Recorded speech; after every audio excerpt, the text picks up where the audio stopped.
আজকে আমাদের কাছে ফুল ফুটেছে দেখো, এখন গাঁদা সিজন। হ্যাঁ, কোথায় চন্দ্রমল্লিকা? ও হ্যাঁ, সাদা চন্দ্রমল্লিকা, তাই তো। এগুলো কত বছরের? ফুলগুলো তোলা হয়ে গেছে, আমি ভিডিও করতে মনে নেই। কাহিনী আজকে ফুল তোলার দায়িত্বে রয়েছে।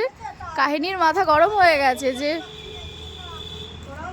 ও ভিডিও ফালতু ফালতু করে নিল, ফুল তুললো, কিন্তু অথচ আমি ভিডিও করতে পারলাম না। আর এখানে দেখো কত বেগুন, মানে এর মধ্যে তো কতবার তোলা হয়ে গেল তার ঠিক নেই, কিন্তু তাও আবার এতগুলো বেগুন হয়েছে। এই এক একটা জায়গায় এতগুলো, 3-4টে করে এক একটা।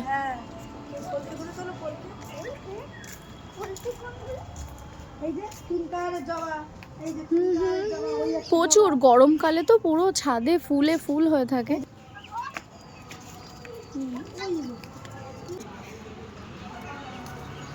এই যে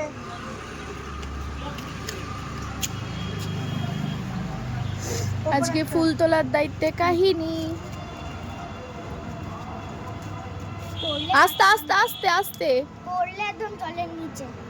এই গাঁদা গাছগুলো কিন্তু সবই আগের বছরের, কেটে কেটে কেটে কেটে বসানো, কোনোটাই কেনা না, পুরো ঝাঁকড়া ঝাঁকড়া এক একটা। ওইদিকে তো আরও বড় বড় গাঁদা গাছ।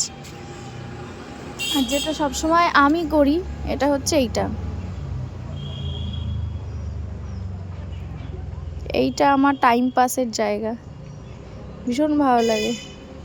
লজ্জাবতী গাছ এখন আর অতটা দেখা যায় না, আগে।